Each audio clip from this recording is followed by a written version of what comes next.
Thanks, Darren, and good morning to everyone joining us on today's call. As usual, I will start the call with some highlights and then turn the call over to Michael, who will discuss our financial results and capital position in more detail before we take your questions. IBP achieved another year of record net revenue, net income, and adjusted EBITDA. For 2022, consolidated net revenue increased 36% to $2.7 billion. Net income increased 93% to $7.74 per diluted share, and adjusted EBITDA increased 54% to $439 million. Throughout the year, we focused on supporting our residential and commercial customers during a very complex operating environment, including navigating continued supply chain challenges and aligning our selling prices with the value we offer customers. The record 2022 results also extend our history of revenue, net income, and adjusted EBITDA growth to 8 consecutive years every year since IBP became a public company in 2014. I'm extremely pleased that our strong performance during 2022 allowed us to continue pursuing our growth-focused capital allocation strategy.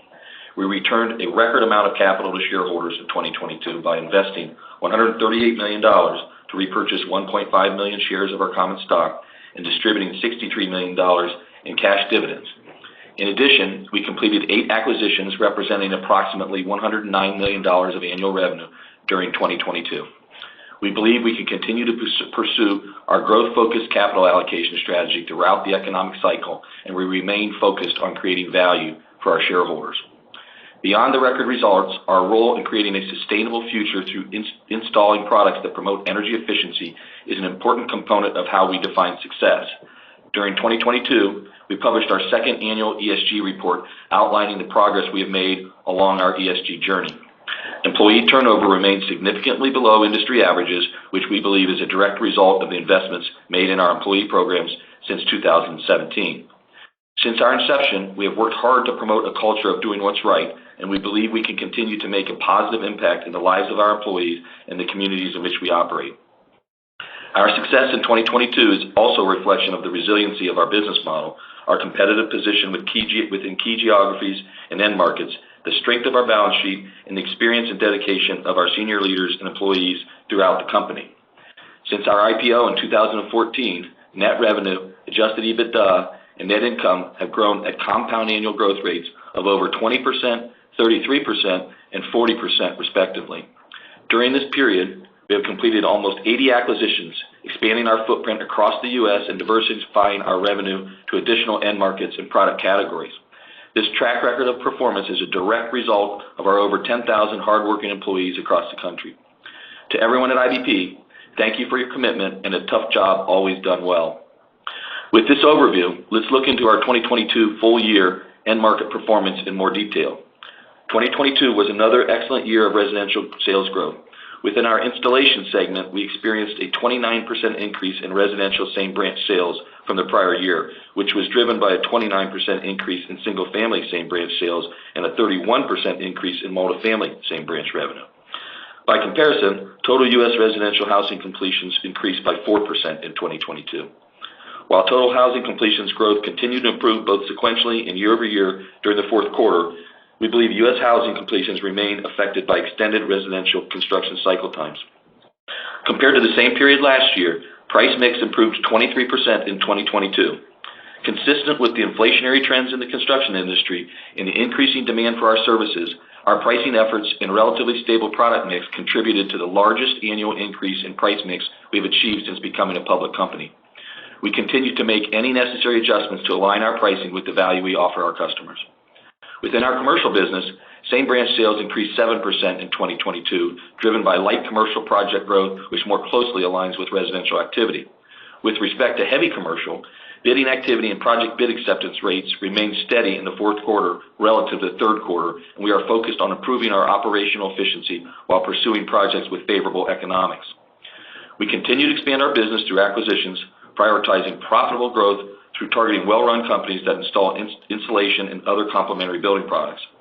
During the 2022 fourth quarter, we completed 3 acquisitions, including a North Carolina and South Carolina installer of fiberglass insulation, spray foam insulation, and gutters into new residential projects with annual revenue of approximately $21 million. a Pennsylvania installer of spray foam and fiberglass insulation into residential and commercial projects that also applies fireproofing and waterproofing to commercial structures with annual revenue of approximately $10 million, and a Montana installer of fiberglass and spray foam insulation into residential and commercial projects with annual revenue of approximately $5 million. Throughout 2022, we completed 8 acquisitions representing approximately $109 million of annual revenues, surpassing our $100 million acquired revenue target. Earlier this month, we acquired Four State Insulation, a residential insulation installer servicing Virginia, Maryland, West Virginia, and Delaware with annual revenue of approximately $4 million. Looking ahead, our acquisition pipeline remains robust and includes opportunities across multiple geographies, products, and end markets. As a result, we expect to acquire at least $100 million of revenue once again in 2023. While 2023 will present market challenges, there are also many opportunities. The backlog in our growing multifamily business is longer than 1 year. While the national backlog of single-family homes is coming down, the number of units under construction continues to be at an historically high level, according to the U.S. Census Bureau. We anticipate solid financial improvement in our heavy commercial business, and strong execution in our repair and remodel business helps drive growth of nearly 50% in Q4 2022, with incentives from the Inflation Reduction Act of 2022 likely to support demand this year. So with this overview, I'd like to turn the call over to Michael to provide more detail on our fourth quarter financial results. Thank you, Jeff, and good morning, everyone. Consolidated net revenue for the fourth quarter increased to a fourth quarter record of $686 million compared to $534 million for the same period last year. The 29% year-over-year improvement in sales during the quarter was mainly driven by an improvement in price mix and the revenue contribution from recent acquisitions. Our installation segment revenue increased 23% to $641 million, driven by strong growth across IBP's residential new construction market. The other segment revenue, which includes IBP's manufacturing and distribution operations, increased to $48 million from $12 million, driven by strong operating results as well as the December 2021 acquisition of AMD Distribution and the April 2022 acquisition of Central Aluminum. On a same-branch basis, installation revenue improved 20% from the prior year quarter, driven by single-family same-branch sales growth of 18%. Multifamily same-branch sales increased 37%. Our 2022 fourth quarter residential same-branch sales growth was 21% above the prior year quarter, while same-branch commercial sales increased 13% in the 2022 fourth quarter. Adjusted gross profit margin improved 240 basis points year-over-year to 31.7% in the fourth quarter, which benefited from strong price mix growth during the quarter. It is important to highlight that our segments have different gross profit profiles. During the 2022 fourth quarter, our installation segment's gross margin was 34%, compared to the other segment gross margin of 24%. We believe it is relevant to note the segment impact on our reported gross profit margin, since our other segment includes our more recent acquisitions in the distribution business. The acquisition of AMD Distribution had a limited impact on the prior year fourth quarter, as the deal closed in December 2021. The other segment's impact to gross margin in the 2022 fourth quarter was about 70 basis points. Adjusted selling and administrative expense, as a percent of fourth quarter sales, improved approximately 70 basis points to 16.7% from the prior year period. The year-over-year improvements in selling and administrative expense relative to sales during the fourth quarter reflects our ability to leverage administrative costs and higher operating expense leverage at the distribution businesses. On a GAAP basis, our fourth quarter net income per diluted share of $2.42 increased 144% from the prior year quarter, and our adjusted net income per diluted share improved 71% to $2.43 per diluted share. During the 2022 fourth quarter, we realized a $15 million gain on acquisition earnouts, primarily due to the incentive structure of certain acquisitions completed in 2022. We do not expect to realize similar gains on future acquisitions. During the 2022 and 2021 fourth quarters, we recorded amortization expenses of $10 million related to the acquisition of new businesses. This non-cash adjustment impacts net income, which is why we continue to believe that adjusted EBITDA is the most useful measure of profitability. Based on recent acquisitions, we expect first quarter 2023 amortization expense of approximately $11.2 million and full year 2023 expense of approximately $42.5 million. We would expect these estimates to change with any acquisitions we close in future periods. Adjusted EBITDA for the fourth quarter of 2022 improved 54% to a fourth quarter record of $115 million. Adjusted EBITDA as a percent of net revenue was 16.8% for the 2022 fourth quarter, a 280 basis point improvement from the same period last year. Same branch incremental adjusted EBITDA margin was 33.6% for the fourth quarter, compared to 6.2% for the same period last year.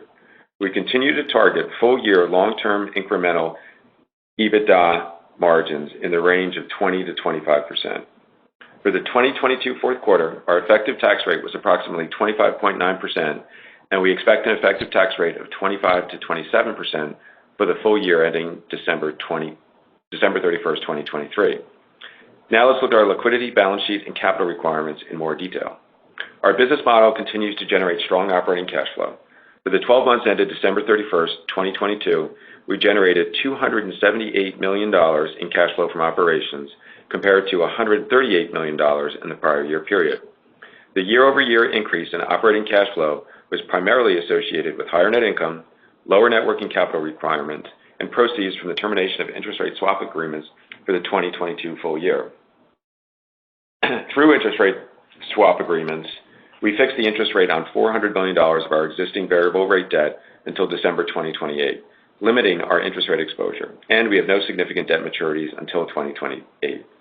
At December 31st, 2022, we had a net debt to adjusted annual EBITDA leverage ratio of 1.46 times, compared to 1.87 times at December 31st, 2021, which is well below our stated target of 2 times. At December 31st, 2022, we had $327 million in working capital, excluding cash and cash equivalents. Capital expenditures and total incurred finance leases for the year ended December 31st, 2022, were $48 million combined, which was 1.8% of revenue, compared to 2% for the same period last year. With our strong liquidity position and modest financial leverage, we continue to invest in our acquisition strategy and return capital to shareholders. During 2022, we returned approximately $200 million to shareholders through dividends and share repurchases.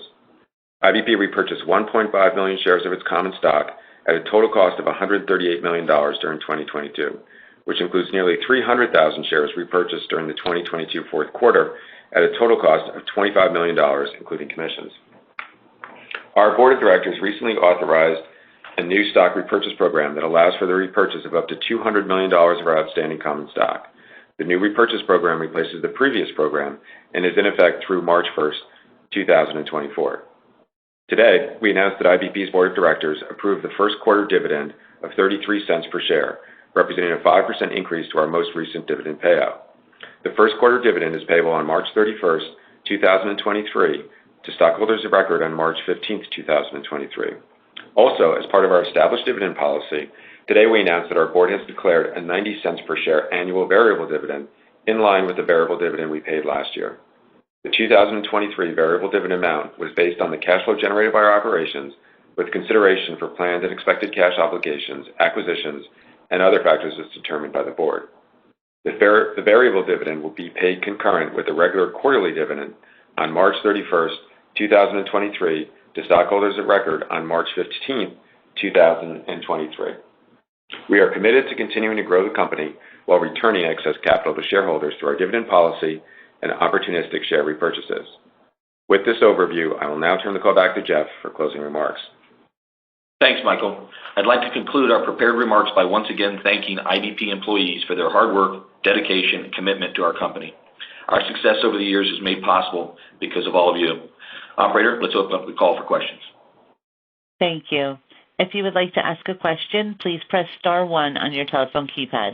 A confirmation tone will indicate your line is in the question queue. You may press star 2 if you would like to remove your question from the queue. And for participants using speaker equipment, it may be necessary to pick up your handset before pressing the star keys. Our first question is from Stephen Kim with Evercore ISI. Please proceed. Yeah, thanks very much, guys, and thanks for all the color. But I do have some additional questions. I guess the first one was that your price mix, looks like it improved sequentially. You had mentioned, I think, that your annual mix was stable. Was curious, was there a mix impact in the 4Q sequential move as you went from 3Q to 4Q? And on the other side, volumes were weaker than we expected. And so I'm kind of curious if we should expect volumes to be a headwind again to sales as we head into 1Q 23. Hi, this is Mike Miller. Good morning, everybody. Thanks for being on the call. So on the price mix question, we did have certainly more than we've had through the first 3 quarters of this year, a mixed benefit, and that mixed benefit was a combination of both higher growth rates from our regional and local builders and also higher growth rates of spray foam, which has a higher average job cost than fiberglass does. So we did see some mixed benefit, but most of the price mix improvement in the quarter and through the year was price driven. On the volume side, we will always, value price over volume, but I would say that the quarterly comparison of our volume metric disclosures compared to completions is not always going to perfectly align. The way that we sort of look at the volume growth is on a full year basis, volumes grew 5.5%, whereas completions grew about 3.7%. So we feel good about where we are in terms of the number of jobs that we're doing. But as I said, we will always value price over volume. Okay, that's fine. Helpful for that. Helpful. Thanks for that. And so the second question I had relates to some comments you made last quarter. I think you said that you would be quick to take any necessary staffing actions in order to protect your incremental margin. So I was curious as to whether any of those kinds of actions was a contributor to the strong incrementals this quarter, or was it really just, or was that not really something that you found necessary to do? Wasn't necessary. This is Jeff Edwards, by the way. So no, that we're not even close. So still busy, still healthy environment for us out there. Yeah, same brand sales growth grew 20% during the quarter. So right. Great. No, that's it's obviously great to hear. And then last one for me is just that the builders have recently been talking somewhat excitedly about a pretty significant pickup in January and continuing into February. The Toll Brothers folks just basically said that their most recent week was the strongest they've seen all year, despite the back up in rates. And so I was just curious if you could talk a little bit about to what degree that is. If you're sensing any of that in your conversations and negotiations with your builder customers. Yeah, we're this is Jeff again. We're hearing the same kind of positive news, which is certainly good news. And so, as we all know, we're working through a backlog, but at the same time, to the extent that there are, as what has been referred to as green shoots by a number of you folks and others, and hearing it directly from builders, I think we feel certainly a lot more positive about it than you would have based on their commentary within the last even 45 days. Yeah. I mean, obviously, it's still very early in the year, very early in the spring selling season, but the very constructive commentary that we're hearing, particularly from the private builders, is very encouraging. Okay, that's really helpful. Thanks so much, guys. Sure. Thank you. Our next question is from Michael Renault with J.P. Morgan. Please proceed. Hi, thanks. It's Mike Rehart. I appreciate it. First, I'd love to hear your thoughts kind of more broadly on 2023. Obviously, there's a lot of uncertainty still out there and movement. But, obviously you've seen, the sharp declines in housing starts over the last several months. And, any kind of broad thoughts in terms of how you're thinking about the end market, from a completion standpoint in 2023, how it might impact your business would be helpful. This is Michael. No doubt. Everyone on this call knows that permits and starts have been down, pretty significantly, over the past couple of months. We do believe that, particularly as the comps get easier, there will be some relative stabilization there. As we all also know that the homes under construction, so the backlog, both single family, continues to be strong on a relative basis. Multifamily is at, a very high level. Clearly, we have to get the multifamily completions number growing and bring that backlog down because it's not a very healthy situation where it is right now. But we believe that over the course of 23, there will be improvement on the multifamily completions front, which is important for us because we really made a concerted effort to grow our market share on the multifamily side, which is now 13% of our total revenue. So we feel very good about the opportunity there in 23.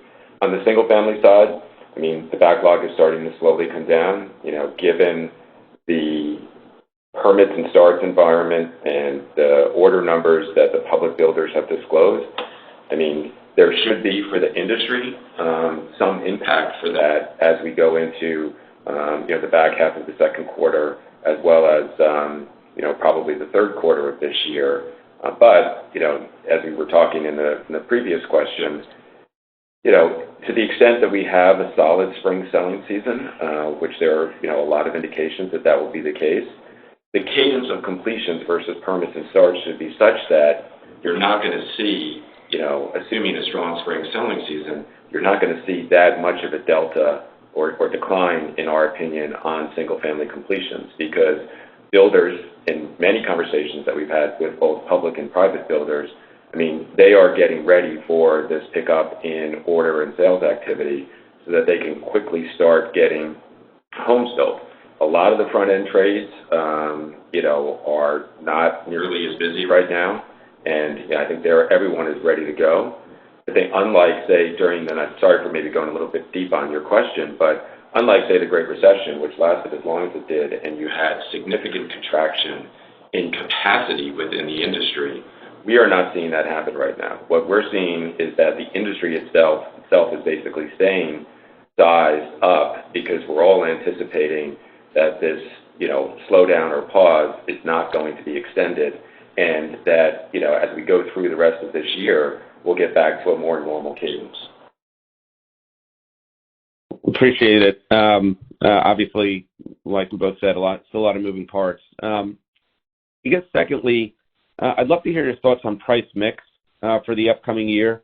Obviously, there's been a manufacturer price increase by different producers in December, January.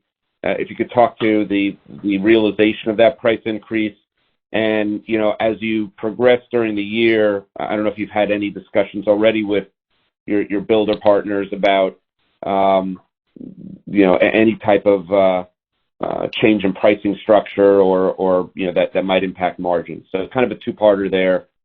First on pricing and the OEM price increase, and then just thoughts around price mix for 23.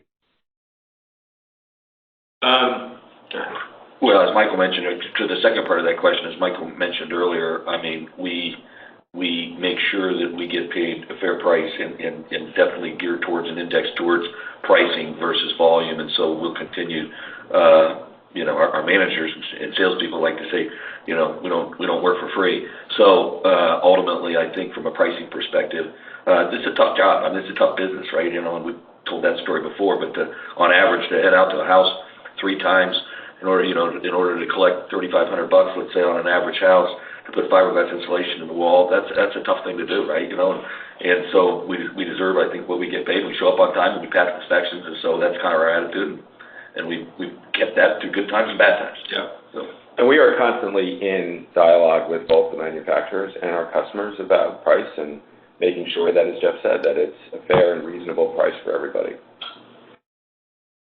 I would say on your comment about, what we don't provide guidance, I think, if you just look historically, our price mix this year is at, an unprecedentedly high level compared to prior years.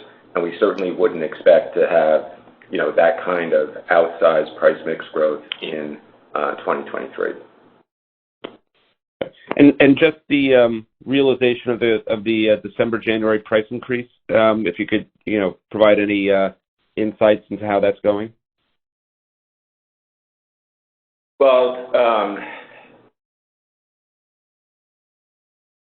we buy from all 4. Yeah, we buy from all 4 manufacturers. We're in constant dialogue with them, and it's our job to try to do as well as we can in any negotiations around that that topic.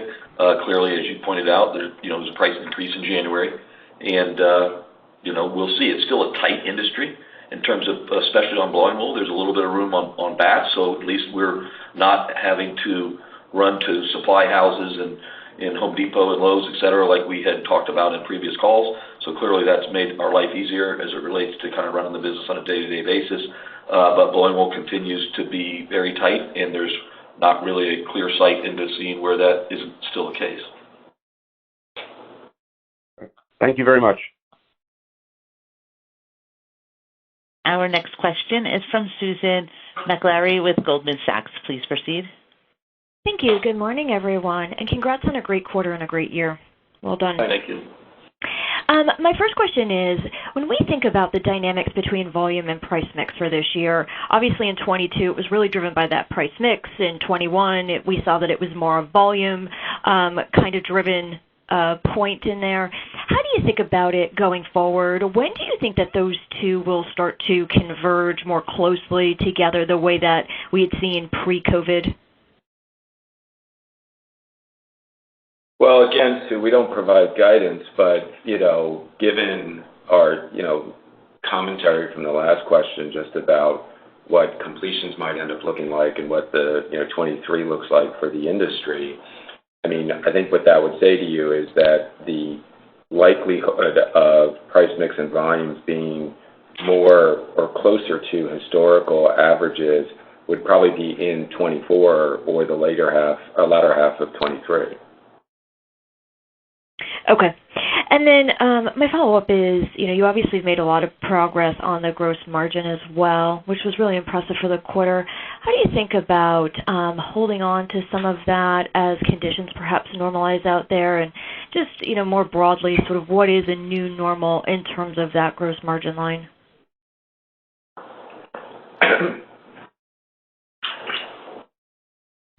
Sorry, I choked on something. I know I wasn't joking that, the gross margins were so great, but, excuse me. We feel very good about where the gross margin is right now. I mean, if you look historically, over the past several years, we've sort of been in a fairly tight range, on gross margin. And, we will continue to work, hard to continue to improve gross margin to maintain gross margins. Most of our improvement in EBITDA margin over the past several years has really come from G&A leverage, and not just improvement in gross margin. So, we, as Jeff said earlier, we don't work for free. We want to get a fair price for what we do. And, we believe it's very appropriate given the difficulty of the job that our installers are doing. I was slow to chime in mostly because I was worried that I was going to have to give Michael the Heimlich maneuver. So it didn't look good. So. Well, those margins are impressive. So. Right, exactly. I got choked up every time you think about it. All right. Thank you and good luck. Our next question is from Mike Dahl with RBC Capital Markets. Please proceed. Morning. Thanks for taking my questions. Just another follow-up there. If we look at the growth trajectory, the details that you've provided in terms of the underlying dynamics between installation and other, you do see more of that gap on margins where maybe a few years back you would have been in the high 20s and now you're in the 34% range. So it seems like on a like-for-like basis there's been a notable step up and unique backdrop. Talk of kind of the builders and some of the excitement out there, but also what they're talking about is pushing back more on suppliers. There's conjecture that an installer like yourselves would be the ones that would be at risk of being kind of squeezed out in the middle as kind of the OEMs hold firm and the builders try to push back on trades. Your price comments and price versus volume comments seem a little more pointed. Maybe I'm reading into it, but what are you hearing in terms of kind of that pushback against the trade base as everyone's trying to drive cost out? And are you seeing something different that's making you say, like, hey, maybe we are going to end up giving up a little volume this year as we look to be more disciplined on price? Yeah, we will favor price over volume, no doubt. And as a company that has been that's been consistent historically that we would favor price over volume. And as we go through the course of the year, obviously we're going to make adjustments as necessary. And, we're constantly communicating with both our customers and the manufacturers to make sure that our price costs are in line. As we've said before, we are a very small percentage of the overall cost of the home, and we are selling an installed solution. So we're not just selling material. We're adding a lot of value by, providing our installed solutions. And in the case of insulation, not only does it have to pass inspection, but it also is required by code. So the builders can't decontent us. And I think that's, and we're a very important part to the cadence of the house, even though we are a very small percentage of the overall cost. So we believe all of those things help us to achieve a fair balance between the cost of the products that we purchase to install and the price that we get from our customers to do that installation. Okay, that's helpful. Thank you. And my second question is, you made interesting comments about the R&R side and the Inflation Reduction Act. So clearly there's some nice incentives out there. Re-insulating a home still can be a pretty disruptive process. So maybe just give us a little more color on what you're seeing in terms of the R&R side, how much of an impact, or if there's any quantification you can provide around what you think the IRA has meant or could mean to your business in 23 would be helpful. Yeah, this is Jason. Hi, Mike. I will say that the Inflation Reduction Act does provide us opportunity on the repair and remodel side. But as you pointed out, it is a bit disruptive, and it's more so a fact that it's a different go-to-market strategy than what we typically see with the majority of our business. Our installers are used to going to a job site, not into somebody's home. So it is something that while we do have and see opportunity from the Reduction Act in terms of what it could mean for us in terms of providing some stability or upside opportunity, it is not necessarily a widespread or a nationwide opportunity for us. Got it. Okay, thank you. I would say, though, just on that, is that the Inflation Reduction Act really doesn't have the financial impact, or won't. It's just starting to have it now, because the increases in the credits that you received, those increases went into effect January 1 of 23. And, in the fourth quarter, the repair and remodel business, as Jeff mentioned in his prepared remarks, was up almost 50% and is now almost 9% of our overall revenue. So, when we think about, interesting opportunities from a sales growth perspective in 23, we certainly are encouraged by the strength that we've seen in both and continue to see in both repair and remodel and multifamily, which on a combined basis are over 20% of revenue. Okay. All right. Thanks for that additional color. Sure. Our next question is from Trey Grooms with Stephens. Please proceed. Good morning. This is actually Noah Murkowski on for Trey, and thanks for taking my questions. Sure. So first, pricing really strong this past year in 22. I was hoping you could maybe quantify something. Without any additional pricing actions in 23, how much carryover benefit does pricing achieved in 22 contribute to growth this year? You mean how much carryover is there still left to realize in 23? Right, because given the timing of price increases, partially through last year, just what at a minimum can we expect? Well, we don't provide guidance, and I would say that each quarter it's going to come down, which is an obvious statement. As we're going through this first quarter, we are continuing to realize, good price mix. Got it. That's helpful. And I appreciate that you don't give guidance, and thank you for all the prior commentary on price and volume as we look to 23. But, given that there's some risk to volume in 2Q, 3Q, maybe even 4Q, still getting a little price. I mean, is it unreasonable to expect that you can grow overall revenue in 23? Well, again, we don't provide guidance, but that is really going to depend on what happens with the, single-family completions and, the housing market as it unfolds. And when I'm saying the housing market, I mean the single-family market as it unfolds during the course of the year. while we have heavily diversified our end market revenues, 60% of our revenue is still new single family. So I think the spring selling season is important this year. It's important every year, but I think it's the focus on it is going to be higher this year than probably in past years. And as we said earlier, we think that there's very encouraging signs around a potential solid spring selling season, and I think that will benefit the whole industry going through the course of 23. Got it. Thank you. That's helpful, and good luck with the rest of the year. Thanks. Thank you. Our next question is from Adam Baumgartner with Zelman & Associates. Please proceed. Hey, good morning, everyone. Quick question on price increases. At this point, do you guys expect the manufacturers, the fiberglass manufacturers, to announce additional price increases at some point this year? I mean, certainly they still are experiencing inflationary, circumstances, let's just say, in certain, parts of from an input perspective, et cetera, although there's maybe a little bit of, weakening in certain instances in freight and some other things. But, we'll see. I mean, as I mentioned earlier, blowing wool is tight. Bats are not so much. So I'm certain they would like to do it that way. Got it. Okay, makes sense. Essentially, there might be one additional price increase announcement this year, but obviously we don't know. That's their decision, and how they'll make it. And I think it will completely depend upon how the market unfolds.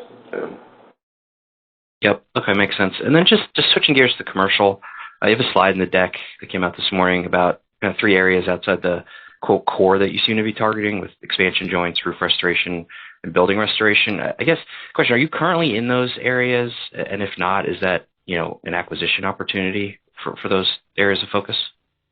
We're just looking at different scopes of work.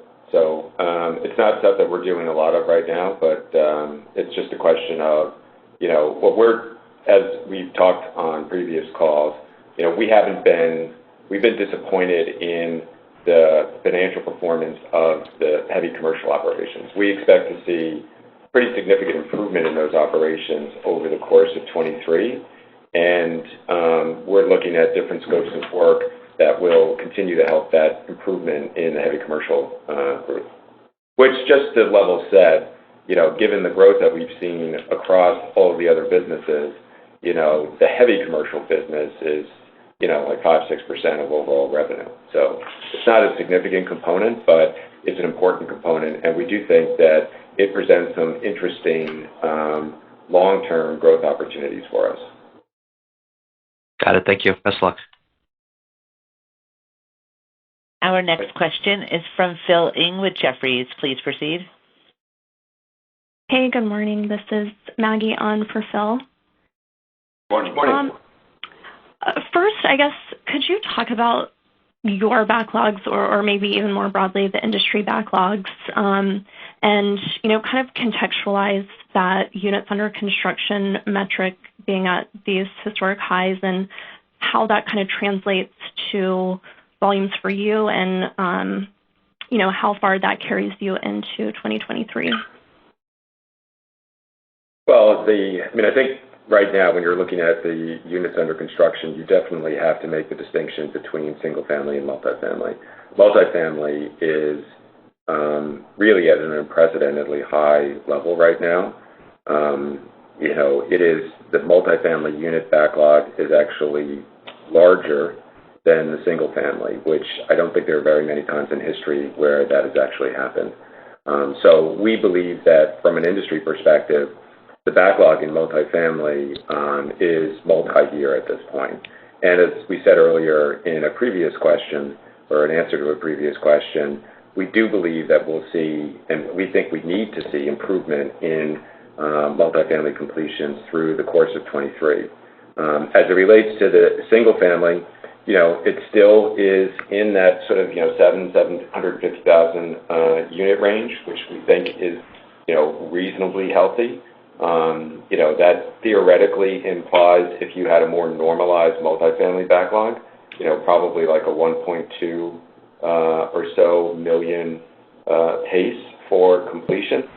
And, while that's below what most people would expect to be sort of a long-term average of, 1.5 million, it still is a very comfortable level. On the single-family side, in terms of what that backlog means for the industry, as we said, again, in an answer to a previous question, a lot is going to depend upon the spring selling season, which is looking very encouraging right now. But given the decline that we've seen in the past, couple of months, even longer, of permits and starts, I think it's logical to assume that you would have an impact relative to single-family completions as we go through the end of the second quarter and into the third quarter potentially. Again, I'm going to caveat that statement, though, based on what happens with the spring selling season and how quickly the builders, which we think is pretty quickly, how quickly builders can react to what is potentially going to be a solid order growth. Okay, great. Thanks for all of that color. And then I guess on that, it's been touched on a few times on the call so far, kind of the more recent optimism from the builders. And, I think late last year, coming into this year, the consensus was kind of we would need to see interest rates come down or at least stabilize or, some progress on getting home prices at a more affordable level for, these mortgage rate levels to really see a rebound in housing demand. But, we haven't really seen significant progress on either of those. So, from your conversations with customers, what's their sense? What are they attributing this more recent strength to, and, how sustainable do they see that? I think it's more indicative of the idea that, we never did yet get back to stabilized kind of 1.5 million type production on residential. And so from that perspective, it's underbuilt. And, there was only so long that the market could, in essence, sit on the sidelines, at least. Although I've heard that, a lot of what's happening is that, there wasn't, they have, ticked up a smidge again, too, but they pulled back from 7 closer to 6. There's been maybe limited interest in adjustable rate mortgages, unlike maybe in the past. I've heard that.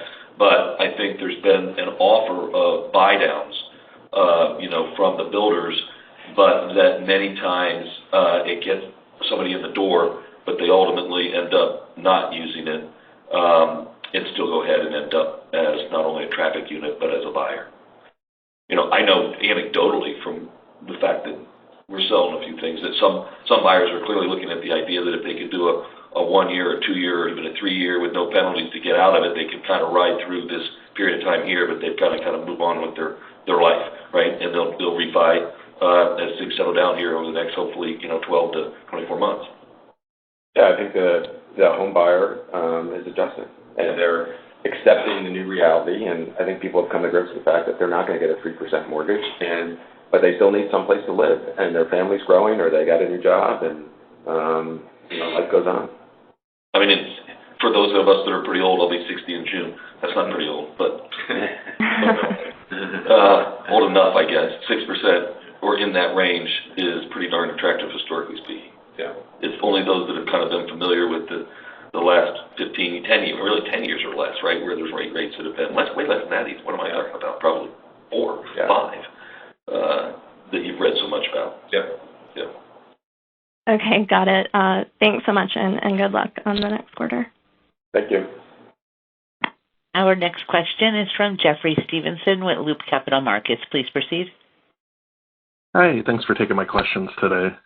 Sure. I was wondering if you could provide any additional color on how installation volumes trended throughout the quarter, because volumes were a little lighter than anticipated, and wondered if an earlier into construction season around the holidays played any role in that, or was it largely due to the tough completions comp you referenced earlier?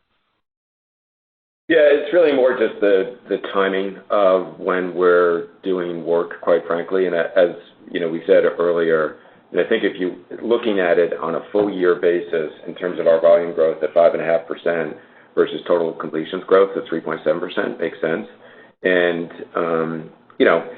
we will favor price over volume, and we think that is the right decision. And we have lots of experience where we give up volume in the short term only to get it back because our competitors can't perform to the level that our customers want. So we're happy to be patient and wait for volume. No, that makes sense. And then my second question is just one of your primary differentiators is your asset-light model and high variable cost structure. And I'm just wondering, as we move into the spring construction season, what indicators you'll be following to determine whether you need to make any adjustments if demand improves or slows more than anticipated?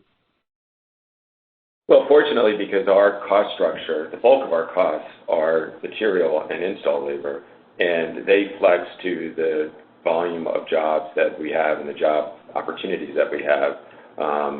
So we continuously make adjustments to the installer workforce and the amount of material that we're acquiring or purchasing, knowing in advance what our expected volumes are. So I would say that the macro information that is available, is helpful to inform, our outlook. But the most important thing that we run the business by is what's going on at the local level on a day-to-day basis. It's that constant communication with our customer about, what they're expecting from a volume perspective and the jobs that they're on. So it's a constant situation where we're adjusting the business. Now, if we have, which is completely unexpected or not anticipated from our perspective, but if we do have an extended, if the spring selling season is a bust, which we do not expect, but if that's the case, then we will continue to make adjustments, not just to the installer workforce and material purchases, but we will make adjustments to the other variable costs in the business. But right now, from all the information that we have and all the feedback that we receive from the field, we feel, constructive given a very uncertain environment. Very helpful. Thank you. Our next question is from Dan Oppenheim with Credit Suisse. Please proceed. Great. Thanks very much. And thanks for the comments in terms of sort of expectations and sort of long-term based on sort of underbuilding and such. Just wondering, if you think about the acquisitions that you're looking at, sort of dialogue with some of the smaller companies out there, how does your outlook for the coming years in terms of thinking about sort of continued growth and getting back to sort of normalized construction impact your thoughts on acquisitions? Does it make you look to do more this year in terms if there is a short-term slowdown? Should we expect you to then sort of think in terms of long-term and growth via acquisition here during 23? I'm just wondering how you're looking about that at it overall.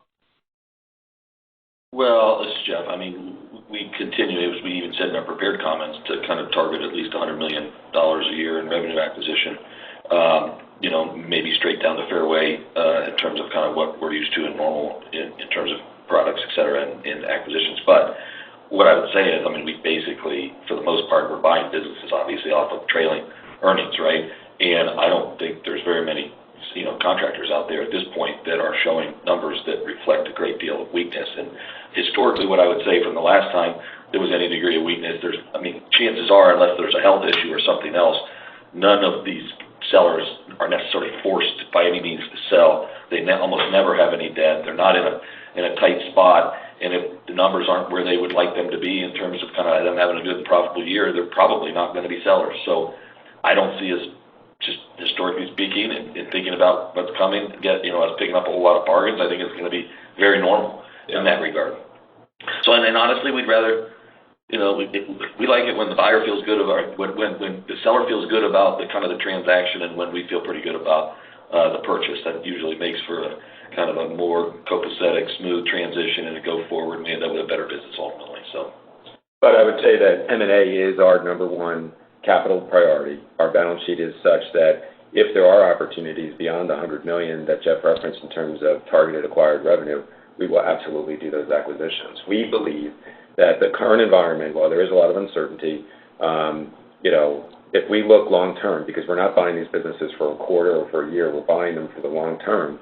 We believe fundamentally long term that the new residential construction market in the United States has is backdrop, the demographic backdrop, and the fact that we, even with the acceleration that we saw in 21 and 22, we have, for the past, more than the past 10 years, underbuilt housing in this country. And fundamentally, if we look over the medium to long term, we believe that's extremely constructive for our existing business and as well for all of the M&A that we're looking at. Absolutely. Great. Thanks very much. Sure. Our final question is from Jonathan Bettenhausen with Truist Securities. Please proceed. Hey, thanks for taking my question. I'm on for Keith Hughes this morning. So pricing was strong in Q4, and you mentioned that you're prioritizing that over volume. But with that in mind, and without giving specific guidance, I was wondering if you could kind of talk about your confidence level that margin expansion will continue through 2023 if volumes come down. Well, again, we don't provide guidance, but as we said in an answer to an earlier question, you know, if you look on average over the past 5-6 years, I mean, gross margin has, you know, been sort of in that 30% range, you know, high 20s, 30% range. And, you know, because we're going to value price over volume, you know, we believe that, you know, the historical range should be consistent as we go through the next couple of years as well. You know, clearly a lot of some of the G&A leverage that we've been getting, which has been helping to improve our EBITDA margin, is because of, you know, high volumes and or price mix growth. So, you know, we wouldn't expect that if we were in a, you know, lower growth volume environment, lower growth price mix environment, we would not expect to get the same G&A leverage improvements that we've been getting, you know, particularly in 22. But quite frankly, we have, since the day we went public, we have always talked about mid-teens EBITDA margins when we reach stabilization in the housing industry. As Jeff said, you know, which call it completions of about, you know, 1.5, 1.6, which Jeff pointed out in the answer to our earlier question. We even, you know, through 21 and 22, we did not get to that point, but yet we are at mid-teens EBITDA margins. We've actually been there for a couple of years now. So, you know, we feel very good about our ability to sort of maintain the margin profile. And when we say things like that, we don't mean quarter to quarter. We mean on a full year basis. And we don't look at the business, although we have to report quarterly, we do not look at the business necessarily on a quarterly basis. We're looking and making investments for the medium and long term, because that's fundamentally how we build a great business. That's helpful. Thank you. Sure. We have reached the end of our question and answer session. I would like to turn the conference back over to